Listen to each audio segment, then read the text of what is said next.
আসসালামু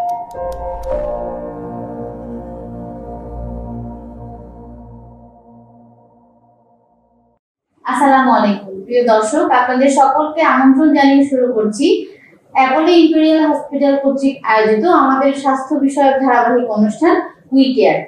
এই অনুষ্ঠানে উপস্থাপিকা হিসেবে আছি আমি নাহিয়া নুসরাত।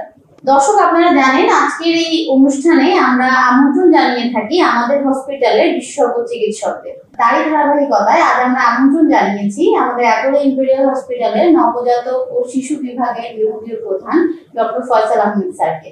ধন্যবাদ স্যার আমাদের স্টুডিওতে আসার জন্য। ধন্যবাদ আপনাকে। স্যার, আজকে আমরা খুব গুরুত্বপূর্ণ একটি বিষয় নিয়ে আলোচনা করতে যাচ্ছি, আর সেটি হচ্ছে বর্ষায় বাচ্চাদের অসুখ বিসুখ। স্যার, অনুষ্ঠানের শুরুতেই জানতে চাইবো বর্ষায় বাচ্চাদের কি কি ধরনের অসুখ বিসুখ হতে পারে? ধন্যবাদ আপনাকে একটা সময় উপযোগী প্রশ্ন করার জন্য। এখন বর্ষাকাল শুরু হচ্ছে, প্রত্যেকটা সিজনেই বাচ্চাদের বিভিন্ন রকম রোগ হয়ে থাকে। যেমন বর্ষাকালেও বেশ কিছু রোগ আছে যেটা আমরা প্রতি বছরই পেয়ে থাকি।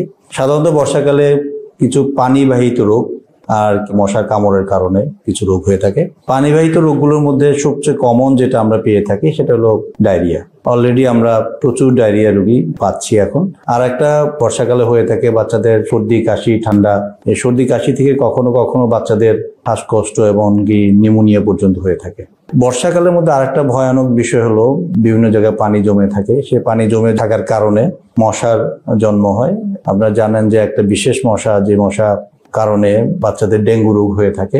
এই বছর আমরা এই ব্যাপারটা নিয়ে খুব চিন্তিত, এই কারণেই যে আমরা খুব আর্লি অবস্থায়, যখন বর্ষা শুরুই হয়নি, এই পরিস্থিতিতেও আমরা বেশ কিছু ডেঙ্গু রোগী এখনই পাচ্ছি। সেটা একটা অ্যালার্মিং নিউজ সবার জন্য যে এই বছর হয়তো ডেঙ্গুটা গত বছরের চেয়েও আরো ভয়ানক হতে পারে। তো সাধারণত পানিবাহিত রোগ আর মশাবাহিত রোগটাই বেশি বর্ষাকালে বাচ্চাদের হয়ে থাকে।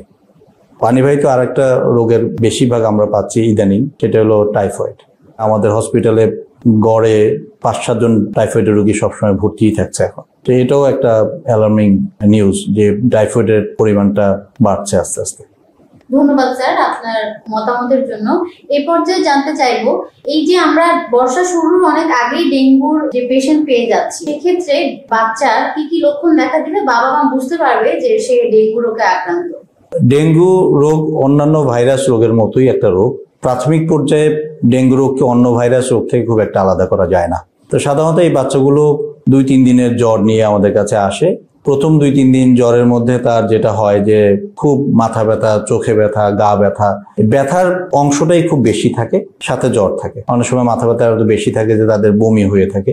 যখন কিছুদিন যায় তারপর তাদের গায়ে র্যাশ আসতে থাকে। গত বছরের অভিজ্ঞতা থেকে বলতে পারি যে ডেঙ্গুর যে ক্লাসিক যে ফিচার্স গুলো, যেমন আমরা আগে ভাবতাম বইপত্রের মধ্যে লেখা আছে জ্বর হবে, র্যাশ হবে, তারপরে বাচ্চারা অন্যান্য রোগের মতো ভাইরাল ফিভার মতো 2-4 দিন ভোগার পরে আমাদের কাছে আসবে, তারপর আমরা তার চিকিৎসা করব।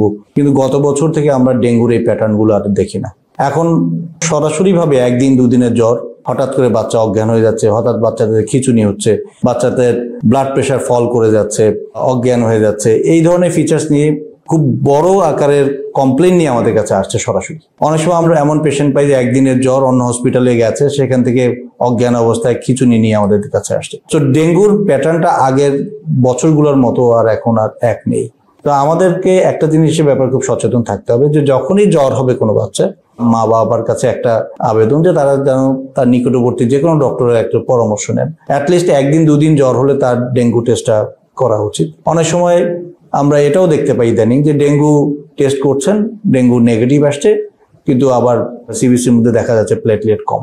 তো অন্য ভাইরাল ফিভারও প্লেটলেট কম থাকতে পারে, তবে আমাদের এটাও মাথায় থাকতে হবে এখন যে ডেঙ্গুতে সবসময় যে আমাকে ডেঙ্গু পজিটিভ রেজাল্ট দিবে এটা জরুরি না। একজন ডক্টর যদি মনে করেন যে তার জ্বরের ধরনটা ডেঙ্গুর মতো, সেটাই প্রাথমিকভাবে যথেষ্ট। তো আমার পরামর্শ হলো যখনই জ্বর দেখবেন সাথে সাথে কোনো ডাক্তারের পরামর্শ নিন, ডাক্তার অ্যাকর্ডিংলি টেস্ট করে বা বুঝে তার ব্যবস্থাটা নেবেন। এবারে চলেই আসে যে ডেঙ্গুর লক্ষণ দেখা দিল, আমি চিকিৎসকের শরণাপন্ন হলাম, ডেঙ্গু ধরা পড়লো, এই ক্ষেত্রে স্যার ডেঙ্গুর জ্বরের ক্ষেত্রে চিকিৎসাটা কি হতে পারে প্রাথমিক অবস্থায়? ডেঙ্গু যেমন বলছিলাম যে অন্যান্য ভাইরাল ফিভারের মতো একটা ফিভার, সেক্ষেত্রে প্রাথমিক পর্যায়ে যেটা আমরা বলি যে বাচ্চাকে জ্বরের জন্য আমরা প্যারাসিটামল সিরাপ দিতে পারি, সেটা আর্লিয়েস্ট 4 ঘন্টা পর পর বাচ্চাকে দেওয়া যেতে পারে। একই সাথে যেটা খুব জরুরি যে বাচ্চাকে যথেষ্ট পরিমাণে খাবার দেওয়ার চেষ্টা করা, তরল খাবার। ডেঙ্গুতে যে ব্যাপারটা ঘটে যে তার ভিতরে পানির শূন্যতা হয়, এই পানি শূন্য না হলেই 90% বাচ্চাই অন্যান্য ভাইরাল ফিভারের মতোই ডেঙ্গু ভালো হয়ে যায়। শুধুমাত্র 5 to 10% কেসে ডেঙ্গু কমপ্লিকেটেড আকারে আমাদের কাছে আসে, যেমন জ্বর থাকলো, জ্বরের সাথে র্যাশ থাকলো, এরপরে দেখা গেল বাচ্চাটা খিঁচুনি হলো বা অজ্ঞান হয়ে গেল বা তার ব্লাড প্রেশার ফল করে গেল।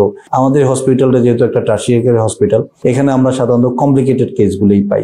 সাধারণ ডেঙ্গু কেসগুলো আমাদের ওপিডিতে আসে, কিন্তু আমরা যেটা অ্যাডমিটেড কেস বা আইসিইউ কেস যেগুলো পাই সেগুলো বেশিরভাগই কমপ্লিকেটেড কেস। একটা জিনিস মনে রাখতে হবে, ডেঙ্গুতে কোনো অ্যান্টিবায়োটিকের কোনো রোল নেই, এখানে অহেতুক কোনো অ্যান্টিবায়োটিক খাওয়ানো যৌক্তিকতাও নেই। প্রাথমিক পর্যায়ে প্যারাসিটামল আর তরল খাবারটাই যথেষ্ট। ডেঙ্গুর বেশিরভাগ ক্ষেত্রেই ঘরের চিকিৎসাতে ভালো হয়, তবে কোনো কোনো ক্ষেত্রে যখন দেখবেন যে একটা বাচ্চা জ্বর কোনোভাবেই কমছে না, অ্যাট দ্য সেম টাইম তার অনেক হেডেক হচ্ছে, ভমিটিং হচ্ছে, সে কোনোভাবে খাবার খেতে পারছে না, গায়ের মধ্যে র্যাশ চলে আসছে, তার বিভিন্ন জায়গা থেকে ব্লিডিং হচ্ছে, সাধারণত দাঁতে থেকে বা নাক থেকে ব্লিডিং হতে পারে, যেটা প্লেটলেট কমে গেলে যেটা হয়, ওরিয়েন্টেশন বা কনসাসনেস যেটাকে বলি আমরা, সেটা কোনো অল্টার্ড হয়ে যাচ্ছে। একটা বাচ্চা যেমন খেলাধুলা অ্যাক্টিভ থাকে সেরকম অ্যাক্টিভিটি তার হারিয়ে ফেলছে, সে নিস্তেজ হয়ে যাচ্ছে। এই ধরনের কোনো পরিস্থিতি তৈরি হলে অবশ্যই তাকে হাসপাতালে চলে যেতে হবে।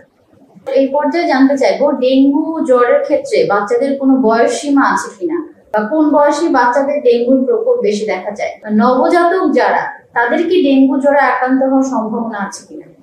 ডেঙ্গুর কোনো বয়স স্পেসিফিক নেই, যে কোনো বয়সের বাচ্চারই ডেঙ্গু হতে পারে। তবে ডেঙ্গু মশার আগে যে ধারণা ছিল যে ডেঙ্গু মশাগুলো দিনের বেলায় কামড় দেয়, দিনের বেলায় ডেঙ্গু মশাগুলো একটা নির্দিষ্ট হাইটের উপরে উঠতে পারে না, এই সব কনসেপ্টগুলো এখন অতটা আগের মতো আর ভাবা হয় না। কারণ এখন দেখা যায় যে বিভিন্ন পরিস্থিতিতেই ডেঙ্গু পেশেন্ট আমরা পাচ্ছি।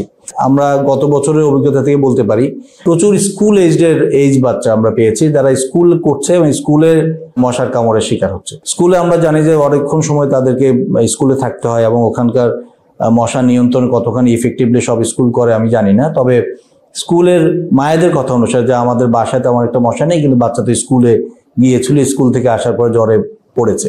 এটাই এক বলতে পারি যে আসলে ডেঙ্গুর কোনো বয়স সীমা নেই, যে কোনো বয়সে বাচ্চাদের ডেঙ্গু হতে পারে। সাধারণত স্কুলের বাচ্চাদেরকে, যারা স্কুলে থাকে, খেলাধুলা করে বা বাসার আশেপাশে খেলাধুলা করে, গ্যারেজে খেলাধুলা করে, কারণ আমাদের বাসার আশেপাশেই যে পানিগুলো পড়ে থাকে সেখানেই ডেঙ্গুর জন্ম হয় এবং ওখানেই বাচ্চারা আশেপাশে খেলাধুলা করার কারণে ডেঙ্গুর মশার কামড়ের শিকার হয়ে তাদের ডেঙ্গুতে পড়ে যেতে পারে। তো যে কোনো বয়সে ডেঙ্গু হতে পারে। স্যার, এবারে জানতে চাইবো, যেহেতু আমরা ডেঙ্গুর লক্ষণ জানলাম, চিকিৎসা জানলাম, কোন পরিস্থিতিতে হাসপাতালে ভর্তি হতে হবে সেটাও জানলাম, এখন আমরা যদি প্রতিকার চাই বা আমরা যদি একটা প্রিভেন্টিভ মেজার নিতে চাই ডেঙ্গু জ্বরের ক্ষেত্রে, সেক্ষেত্রে মা বাবাদের করণীয় কি? ডেঙ্গুর প্রতিকার বা প্রতিরোধের ব্যাপারে অলরেডি টেলিভিশন, রেডিও, পত্রিকায় প্রত্যেক দিনই এটার বিভিন্ন ধরনের প্রচার করা হচ্ছে, সরকার থেকে, বেসরকারি পর্যায়ে থেকে, সব পর্যায়ে থেকে। এটা ব্যক্তি পর্যায় থেকে শুরু করে একদম ন্যাশনাল পর্যায় পর্যন্ত এটা সবারই সম্পৃক্ততা প্রয়োজন। আমার নিজের বাসাতেই যদি আমি পানি জমা রাখি, আমার বাসার টবে যে বা বারান্দায় বা ছাদে বা আশেপাশে যেসব জায়গায় পরিষ্কার পানি জমে থাকতে, সেটা যদি আমার নিজের বাসার থেকে যদি এই পরিষ্কার পরিচ্ছন্নতাটা শুরু না হয়, এর প্রতিকার সম্ভব না। আমার বাসা, আমার বিল্ডিং এর আশেপাশে যেসব জায়গায় পানি জমে আছে, ছাদে জমে আছে, প্রতিদিন পরিষ্কার না করে, আমরা যেটা জানি যে 3 দিন পানি জমে থাকলেই একটা মশার তার বংশবৃদ্ধি করতে পারে। তা আমরা চাইবো না যে আমাদের নিজের বাসা থেকে শুরু করে আমার আশেপাশে জায়গায় যেখানে আছে পানি জমে থাকে সেখানে 3 দিনের বেশি কখনোই আমরা পানি জমতে দিব না। এটা ব্যক্তি পর্যায়ে বা আমরা এলাকা পর্যায়ে এটার ব্যবস্থা আমরা নিজেরাই করতে হবে। আমাদের সচেতনতাই এটার জন্য যথেষ্ট, এটা একটা। আর আমরা দেখতে পাই যে সিটি কর্পোরেশন থেকে শুরু করে বিভিন্ন লেভেল থেকে প্রায় মশা মারার যে প্রক্রিয়া, বিভিন্ন ধরনের ওষুধ ছিটানো হচ্ছে, সেটা তো একটা প্রোগ্রাম সবসময় চলেই। আর একটা হলো যে আমাদের আশেপাশে যে সমস্ত নালা নর্দমা যেগুলো আছে সেগুলোর মধ্যে পানির ফ্লোটা নেই। যদি পানি ফ্লো থাকতো তাহলে এই বংশবৃদ্ধি করার সুযোগটা থাকতো না। তো এখানেও দায়িত্ব আছে ন্যাশনাল টিম, যারা আমাদের সিটি কর্পোরেশন টিম, এইসবকে নিয়ে যারা কাজ করেন তাদের দায়িত্ব আছে যে রেগুলার এই নালা নর্দমাগুলো যদি পরিষ্কার করে, অথবা পানি ফ্লোটা যদি ঠিক মতন থাকতো, এইসব জায়গায় বংশবৃদ্ধি করতে পারতো না। আসলে ডেঙ্গু এমন একটা রোগ যেখানে প্রতিকারটাই অনেক সস্তা। কিন্তু এর চিকিৎসা অনেক বেশি এক্সপেন্সিভ। তা আমার মনে হয় আমরা প্রতিকার এবং প্রতিরোধের দিকে যাওয়াটাই আমাদের জন্য যৌক্তিক।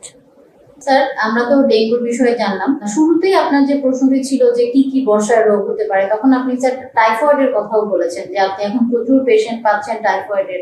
টাইফয়েড নিয়ে, বাচ্চাদের টাইফয়েড জ্বর বা এই বিষয়টা নিয়ে একটু লক্ষণ বা প্রতিকার, প্রতিরোধ, চিকিৎসা সবকিছু নিয়েই স্যার একটু জানতে চাচ্ছিলাম। টাইফয়েডটা যেমন বলছিলাম যে এটা একটা পানিবাহিত রোগ বা খাদ্যের মাধ্যমে আমাদের শরীরে আসে। এটা খুব অ্যালার্মিং যে গত কয়েক বছর ধরে আমরা খুব টাইফয়েডের পেশেন্ট পাচ্ছি এবং এটা নির্দিষ্ট কিছু এলাকা থেকে আমাদের কাছে বেশি আসছে।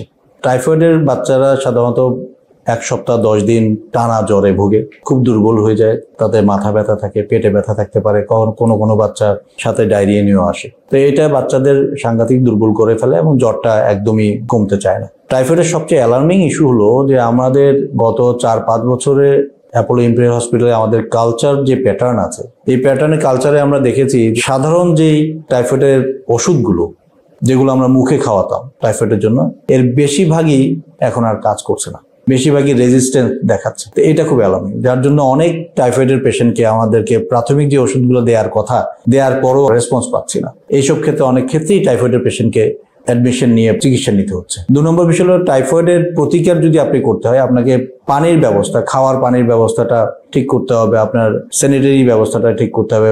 আমাদের যে ফুড সিস্টেম, যে খাবার খাই আমরা, অনেক সময় দোকানের খাবার খাই, হোটেলের খাবার খাই, এর কোনো খাদ্য সেফটি বা ফুড সেফটি বলতে আমাদের আছে কিনা আমি জানি না।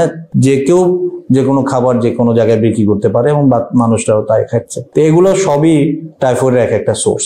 আমার মনে হয় টাইফয়েডের ভ্যাকসিন এখন খুব অ্যাভেলেবেল। আমরা যে সমস্ত এলাকায় টাইফয়েডের প্রাদুর্ভাব বেশি তারা এবং সবাই, আমার মনে হয় 2 বছরের উপরে গেলেই সে যদি একটা টাইফয়েডের ভ্যাকসিন নিতে পারে, প্রতি 3 বছর পর পর টাইফয়েডের ভ্যাকসিন নিতে হয়। এইসব ক্ষেত্রে দেখা যায় যে বেশ কিছু পার্সেন্টেজ হয়তো বা ইমিউনিটি পেতে পারে। টাইফয়েড ভ্যাকসিন নিলেই যে 100% ইমিউনিটি নিবে তা না, তারপরেও কিছু পার্সেন্টেজ অন্তত লাভবান হবে। তো সবচেয়ে বেশি প্রয়োজন পানির বিশুদ্ধতা, খাবারের বিশুদ্ধতা আর ভ্যাকসিন। এগুলো যদি আমরা করতে পারি তাহলে আমাদের হয়তো বা টাইফয়েডটা প্রাদুর্ভাব আগের চেয়ে কমে আসবে। স্যার, পানিবাহিত রোগ বলতে আমরা কিন্তু প্রথমত আমাদের মাথায় কিন্তু ডায়রিয়ার কথাটাই আসে। এই যে বর্ষা, যেহেতু পানিবাহিত রোগ এখন বাড়ছে, তাতে ডায়রিয়ার প্রকোপও বাড়ছে। তো স্যার, ডায়রিয়া এই ক্ষেত্রে বাচ্চাদের আমরা কিভাবে যত্ন নিতে পারি বা বাচ্চাদের কি কি লক্ষণ দেখা দিলে আমরা অতি দ্রুত চিকিৎসকের শরণাপন্ন হব, এবং কোন পরিস্থিতিতে গেলে একজন বাচ্চাকে ডায়রিয়ার কন্ডিশনে হসপিটালে ভর্তি হতে হয়, সেই বিষয়ে একটু আপনার পরামর্শ চাচ্ছিলাম। ডায়রিয়াটাও একটা পানিবাহিত রোগ, খাদ্যের মাধ্যমে ছড়ায়। 2 ধরনের ডায়রিয়া আমরা সাধারণত পেয়ে থাকি, একটা ভাইরাসের কারণে ডায়রিয়া, একটা ব্যাকটেরিয়ার কারণে ডায়রিয়া। ভাইরাসের কারণে যে ডায়রিয়াটা হয় সেটাকে আমরা রোটাভাইরাস ডায়রিয়া বলি, বা অন্যান্য ভাইরাস থেকে ডায়রিয়া হয়ে থাকে। সাধারণত এই রোটাভাইরাস ডায়রিয়া বা অন্য ভাইরাসের ডায়রিয়াতে সাধারণত বাচ্চারা পানির মতো পায়খানা করে, একদম তরল পায়খানা হয়, অনেকবার পায়খানা হয়, পায়খানা করতে করতে বাচ্চারা দুর্বল হয়ে যায় এবং তার পানি শূন্যতা দেখা দিতে পারে, তার প্রস্রাবের পরিমাণ কমে যেতে পারে। অনেক সময় এত বেশি ডিহাইড্রেশন হয় বা ইলেকট্রোলাইট, আমাদের শরীরের ভিতরে যে লবণ থাকে, সেই লবণ পায়খানার মাধ্যমে বের হয়ে যাওয়ার জন্য এত বেশি কমে যায়, অনেক সময় খিঁচুনি পর্যন্ত চলে আসে। তো এটা একটা দিক। আর একটা দিক যেটা বর্ষাকালে আমরা পেয়ে থাকি, সেটা ইনফেক্টিভ ডায়রিয়া বা ব্যাকটেরিয়ার কারণে যে ডায়রিয়াটা আমরা পেয়ে থাকি, ইদানিং আমরা খুব পাচ্ছি এটা, যে বাচ্চাদের পায়খানার সাথে মিউকাস যাচ্ছে, সাথে রক্তও যাচ্ছে। তো ডায়রিয়ার সাথে যদি রক্ত দেখা যায় কখনো, এটা একটা অ্যালার্মিং সিচুয়েশন। এটাকে আমরা সাধারণত ইনফেক্টিভ ডায়রিয়া বা ব্যাকটেরিয়া জনিত ডায়রিয়া বলে থাকি। প্রেজেন্টেশন অনেকটা একই রকম, অনেকবার পায়খানা হতে পারে, তার পানি শূন্যতা হতে পারে, পেশাব কমে যেতে পারে, লবণের স্বল্পতার কারণে তার খিঁচুনি পর্যন্ত হয়ে যেতে পারে, সাথে জ্বর থাকতে পারে। আমাদের যেটা মা বাবাদের প্রতি আহ্বান, সেটা হলো বাচ্চাকে পানিটা ফুটিয়ে খাওয়ান, সবসময় তাজা খাবারটা দেওয়ার চেষ্টা করেন। দোকানের বা হোটেলের বাইরের খাবার দাবার বাচ্চাদের ক্ষেত্রে অ্যাভয়েড করা উচিত, নিজের ঘরের বানানো খাবারটা দেওয়া উচিত। আর ডায়রিয়া যখনই দেখবেন তখনই সাথে সাথে স্যালাইন বানিয়ে সবসময় পুরা স্যালাইনটা একত্রে বানাবেন এবং অল্প অল্প করে বাচ্চাদেরকে দিতে থাকবেন। বেশিরভাগ ক্ষেত্রেই স্যালাইনের মাধ্যমে ডায়রিয়া চিকিৎসা সফলভাবে করা যায়। যদি এমন হয় যে আপনি স্যালাইন দিচ্ছেন, তারপর বা ডায়রিয়া কমছে না, তার তরল পায়খানা যাচ্ছে, পেশাবের পরিমাণ কমে যাচ্ছে, বাচ্চা দুর্বল হয়ে যাচ্ছে, নেতিয়ে যাচ্ছে, এই পর্যায়ে অবশ্যই বাচ্চাকে নিয়ে আপনাকে হসপিটালে যেতে হবে। সেক্ষেত্রে অনেক সময় বাচ্চাদেরকে ভেনের ভিতরে স্যালাইন দেওয়া লাগতে পারে। তো বেশিরভাগ ডায়রিয়াই ভাইরাস কারণে হয়, অ্যান্টিবায়োটিকের প্রয়োজন হয় না। যখন ইনফেক্টিভ ডায়রিয়া হয় বা রক্ত দেখা যায়, সেক্ষেত্রে অ্যান্টিবায়োটিকের প্রয়োজন হতে পারে। ধন্যবাদ স্যার। বর্ষায় বাচ্চাদের পানিবাহিত যেসব অসুখ বিসুখ সেই বিষয়ে আমরা আলোচনা করলাম এতক্ষণ। এখন খুব গুরুত্বপূর্ণ একটি বিষয় জানতে চাইবো, সেটা হচ্ছে আমাদের অ্যাপোলো ইম্পেরিয়াল হসপিটালে নবজাতক শিশু বিভাগে কি কি সেবা দেওয়া হয়ে থাকে? অ্যাপোলো ইম্পেরিয়াল হসপিটাল জন্মলগ্ন থেকেই শিশু বিভাগকে যথেষ্ট প্ল্যান ওয়াইজ সাজানো হয়েছে। এখানে শিশুদের সব ধরনের চিকিৎসা রাখার চেষ্টা করা হয়েছে। যেমন আমরা বলতে পারি যে আমাদের বহির্বিভাগ, যেটা ওপিডি বলি, সেখানে কনসালটেন্টরা পেশেন্ট দেখছেন। বহির্বিভাগের সাথে আমাদের ভ্যাকসিন সেন্টার আছে, এখানে সব বাচ্চারা তাদের সরকারি ভ্যাকসিন থেকে শুরু করে বেসরকারি সব ভ্যাকসিন দিতে পারে। বহির্বিভাগের মধ্যে আমাদের জেনারেল পেডিয়াট্রিক্স থেকে শুরু করে পেডিয়াট্রিক কার্ডিওলজি বা হৃদরোগ, পেডিয়াট্রিক নিউরোলজি বা স্নায়ু রোগ, পেডিয়াট্রিক নেফ্রোলজি বা কিডনি রোগ, পেডিয়াট্রিক হেমাটো অঙ্কোলজি বা রক্ত বা ক্যান্সার, এই সব ডিসিপ্লিনগুলো আমরা এক এক করে অন্তর্ভুক্ত করেছি। পেডিয়াট্রিক সার্জারি আছে, যেখানে বাচ্চাদের বিভিন্ন রকম সার্জিক্যাল প্রবলেমগুলো পরামর্শ দেওয়া হয়। এটা গেল বহির্বিভাগ। আন্তঃবিভাগের মধ্যে আমাদের সবচেয়ে ইম্পর্টেন্ট জিনিস আমাদের ইমার্জেন্সিতে আমাদের ডেডিকেটেড পেডিয়াট্রিক কর্নার আছে, যেখানে একটা নবজাতক বাচ্চা ইমার্জেন্সিতে আসার সাথে সাথে তাকে যত ধরনের সাপোর্ট দেওয়ার প্রয়োজন সেই সাপোর্ট দেওয়ার ব্যাপারে সমস্ত ব্যবস্থা ইমার্জেন্সি থেকে শুরু হয়। একটা বাচ্চা যখনই আমাদের ইমার্জেন্সিতে আসবে, সে যে ক্রিটিক্যাল অবস্থায় আসুক বা যে অবস্থায় আসুক, তার সাপোর্টটা সেখান থেকে শুরু হয়। অন্তঃবিভাগের মধ্যে আমাদের আছে পেডিয়াট্রিক ইন্টেন্সিভ কেয়ার, যেটা আমি বলবো যে চিটং এর মধ্যে কেন সারা বাংলাদেশের মধ্যেই one of the best paediatric intensive care আমাদের আছে, যেখানে শিশুদের ক্রিটিক্যাল যে সিচুয়েশনগুলো, মেনিনজাইটিস বা ব্রেনের প্রদাহ, খিঁচুনি রোগ বা এনকেফালাইটিস বা এপিলেপসি, যেখানে খিঁচুনি হয় বাচ্চাদের, বা শ্বাসকষ্ট, খুব সিভিয়ার অ্যাজমা বা হাঁপানি, অথবা যে কোনো ক্রিটিক্যাল কন্ডিশনে, যে কোনো কন্ডিশনের পেশেন্ট যার ইমিডিয়েট চিকিৎসা দরকার, সেটা আমাদের এখানে ব্যবস্থা রয়েছে, যেটা পেডিয়াট্রিক ইন্টেন্সিভ কেয়ার বা পিআইসিইউ বলে থাকি। আর নবজাতক বিভাগ, যেটা এনআইসিইউ বলি আমরা, যেটা নিউনেটাল ইন্টেন্সিভ কেয়ার, এখানে যে বাচ্চাগুলো তার জন্মের স্বাভাবিক সময়ের আগে জন্মগ্রহণ করে ফেলেছে, এ ধরনের বাচ্চাদের যে কোনো সমস্যা আমাদের এখানে এনআইসিইউতে আমরা করতে পারি। ডিফারেন্ট লেভেলের আমাদের এনআইসিইউ ফ্যাসিলিটিস আছে, লেভেল 1, লেভেল 2, লেভেল 3, এটা বাচ্চার সিভিয়ারিটির উপর ভাগ করে আমরা করেছি। আমাদের এখানে আরেকটা ইম্পর্টেন্ট ইস্যু হলো আমাদের কেএমসি, যেটা ক্যাঙ্গারু মাদার কেয়ার, যেখানে মা আর বাচ্চা দুজনে একত্রে থেকে চিকিৎসা নিতে পারে। এটাও আমাদের অনেক উন্নত এবং বড় একটা ইউনিট রয়েছে। আর একটা জিনিস সবাইকে জানাতে চাই, যেই বাচ্চাগুলো এখানে জন্মগ্রহণ করে আর যেই বাচ্চাগুলো আমরা বাইরে থেকে রেফারেল পেয়ে থাকি, তাদেরকে আমরা আলাদা সুটে রাখি, সো দ্যাট ইনফেকশন কন্ট্রোল এবং কন্টামিনেশনের সুযোগ থাকে। আমরা একসাথে রাখি না, কারণ বাইরের বাচ্চাগুলোর ইনফেকশন কন্ট্রোল সম্পর্কে আমাদের ধারণা থাকে না, সো তাদেরকে আমরা আলাদা ইউনিটে রাখি। এখানে প্রত্যেকটা ডেলিভারি, সেটা নর্মাল ডেলিভারি হোক, সিজারিয়ান সেকশন হোক, প্রত্যেকটা ডেলিভারি শিশু বিশেষজ্ঞের অ্যাটেন্ডেন্স অবস্থাতেই করা হয়, যে প্রত্যেকটা ডেলিভারি যাতে শিশু ডাক্তারের তত্ত্বাবধানে হয়ে থাকে, এই ব্যবস্থায় ডেলিভারি রুমের ভিতরেই করা আছে। আমরা জানেন যে গোল্ডেন আওয়ার খুব ইম্পর্টেন্ট, গোল্ডেন মোমেন্টটা খুব ইম্পর্টেন্ট।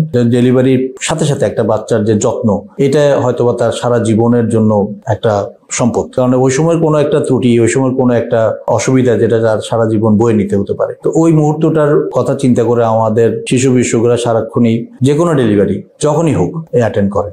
আর একটা ফেসিলিটিস আমাদের খুব গুরুত্বপূর্ণ, যেটা বাংলাদেশে ইউনিক ফেসিলিটিস আমরা বলবো, ক্রিটিক্যাল বেবি ট্রান্সপোর্ট, যেটা আমাদের চিটং এর বিভিন্ন এলাকা থেকে তো অবশ্যই, এমনকি শহরের বাহির অন্য ডিস্ট্রিক্ট থেকেও আমরা ক্রিটিক্যালি সিক বেবিদেরকে ভেন্টিলেটেড অবস্থায় বা লাইফ সাপোর্ট দিয়ে নিয়ে আসার যে ব্যবস্থা, সেই ব্যবস্থার জন্য আমরা অত্যাধুনিক একটা আমাদের অ্যাম্বুলেন্স রয়েছে এবং স্কিল ম্যান পাওয়ার টিম রয়েছে, যারা ইতিমধ্যেই বিভিন্ন ডিস্ট্রিক্ট লেভেল থেকেও লাইফ সাপোর্ট দিয়ে সাকসেসফুলি এখানে পেশেন্ট ট্রান্সপোর্ট করেছে। এখন পর্যন্ত আপনাকে জানাতে পারি আমাদের প্রায় 500-র উপরে ক্রিটিক্যাল ট্রান্সপোর্ট আমরা করেছি সাকসেসফুলি। এই বাচ্চাগুলো এতই ক্রিটিক্যাল ছিল যে তাদেরকে এইভাবে ট্রান্সপোর্ট করে নিয়ে আসলে এই বাচ্চাগুলো বাঁচানো হয়তোবা সম্ভব হতো না। কর্তৃপক্ষকেও আমরা একটা ধন্যবাদ জানাই যে তারা আমাদেরকে এত বড় একটা ফেসিলিটিস ক্রিয়েট করে দেওয়ার জন্য। আমাদের আরো কিছু পরিকল্পনা আছে সামনে, যে আমাদের ইন্টারভেনশনাল কার্ডিওলজি করার পরিকল্পনা আছে আমাদের। আমরা ম্যান পাওয়ার ডেভেলপমেন্ট প্রোগ্রামের মধ্যে আছি, বেশ কিছু আমাদের ডক্টররা ট্রেনিং করতে যাচ্ছেন, ফেলোশিপ করতে যাচ্ছেন। তারা ফিরে আসার পরে আমাদের এখানে ইন্টারভেনশনাল কার্ডিওলজি, যেখানে আমরা ছোট বাচ্চাদের কার্ডিয়াক প্রসিডিউর পর্যন্ত আমরা ইন ফিউচার আমরা করতে পারবো। তো আমাদের পেডিয়াট্রিক ইউনিটটা অন্যান্য জায়গার পেডিয়াট্রিক ইউনিট থেকে একটু আলাদা, এখানে ডিপার্টমেন্টটা অত্যন্ত সাজানো এবং আধুনিক। একদম অনুষ্ঠানের শেষ পর্যায়ে চলে এসেছি। বাচ্চাদের বাবা মাদের উদ্দেশ্যে এই বর্ষায় পানিবাহিত রোগ থেকে কিভাবে বাচ্চাদেরকে মুক্ত রাখবে এবং কিভাবে বাচ্চাদের যত্ন নিবে, এই বিষয়ে দর্শকদের উদ্দেশ্যে স্যার একটু ছোট পরামর্শ দিয়ে অনুষ্ঠান শেষ করতে চাচ্ছি। ধন্যবাদ আপনাকে। বর্ষাকাল তো আসবেই, আর পানিবাহিত রোগ আমাদের দেশে থাকবেই। তো আমাদেরকে যেটা করতে হবে সেটা হলো কিভাবে আমরা এটাতে পরিত্রাণ পেতে পারি।